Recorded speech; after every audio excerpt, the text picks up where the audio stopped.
चलेगी, तानाशाही नहीं चलेगी, अरे नहीं चलेगी, नहीं चलेगी, तानाशाही नहीं चलेगी। चर्चा केली आम्ही, चर्चा करून घ्या ना आपण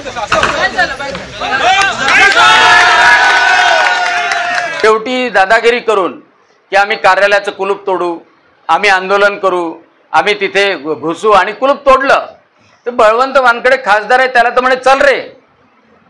यशोमती ताईच्या गर्विष्ठपणाला सगळे तिवसा मतदारसंघातले लोक कंटाळले।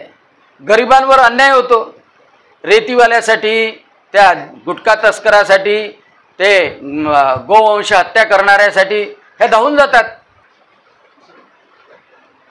यशोमती ठाकूरांना इतका उन्माद आलेला आहे की आज त्या जिल्हाधिकारी कार्यालयामध्ये अधिकाऱ्यांना अद्वा बोलल्या, जिल्हाधिकाऱ्यांवर काय काय बोलल्या, पालकमंत्र्यांच्या समोर आवाज चढवून अतिशय वाईट शब्दात बोलल्या।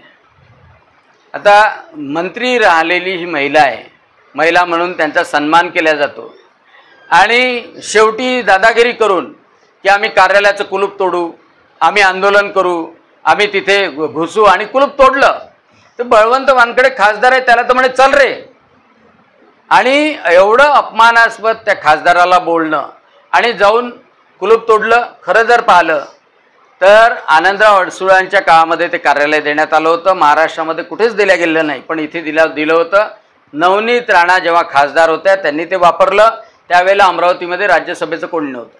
मी राज्यसभेचा खासदार झाल्यानंतर 2022 पत्र दिलं आणि नवनीतजी राणा यांच्या कर्मचाऱ्यांच्या सोबत माझेही कर्मचारी बसत होते, दोघांचे कॉमन पत्र निघत होते आणि म्हणून मी आता नवनीत राणांच्या निवडणुकीनंतर पुन्हा जिल्हाधिकाऱ्यांना पत्र दिलं।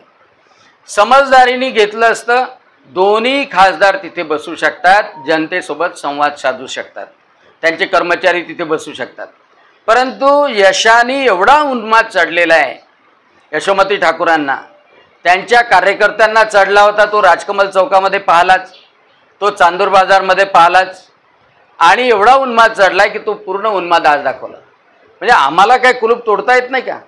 आम्हालाही 500 कार्यकर्ते घेऊन जाता येतात, आम्हालाही 1000 लोक घेऊन जाता येतात, कुलूप तोडता येते, तिथं बसता येते, पण आम्ही कायदा हातात घेणार नाही आणि कायद्याप्रमाणे जिल्हाधिकारी आणि कमिशनरला कारवाई करायला लावू। आणि सर्वात महत्त्वाची गोष्ट की या उन्मादाला, यशोमती ताईच्या गर्विष्ठपणाला सगळे तिवसा मतदारसंघातले लोक कंटाळले।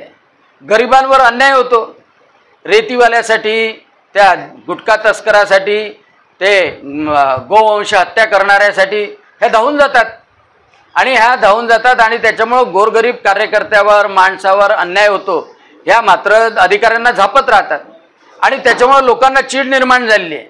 आणि पहा यशोमती ताईचा हा उन्माद, हा गर्व तिवशातली जनता निश्चितपणे उतरवल्याशिवाय राहणार नाही। माझी बळवंत वानखडे यांना विनंती आहे की बळवंतजी, तुम्हाला भारतरत्न बाबासाहेब आंबेडकरांचा वारसा आहे आणि भारतरत्न बाबासाहेब आंबेडकरांनी या काँग्रेसवाल्यांना भाव दिला नाही, त्यांनी 2 वेळा पाडलं। हिंदू कोड बिलावर भारतरत्न बाबासाहेब आंबेडकरांनी राजीनामा दिला आणि म्हणून तुम्ही जे बोलत असाल ते तुमच्या मनाने बोला। यशोमती ठाकूर सांगते म्हणून बोलू नका।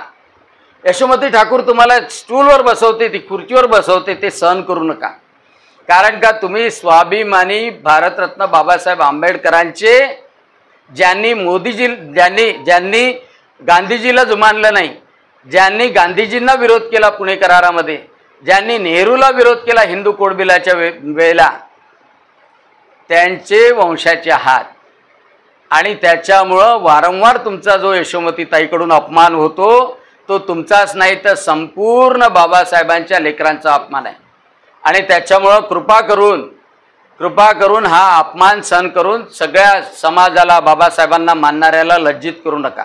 स्वतःच्या डोक्यानं बोला।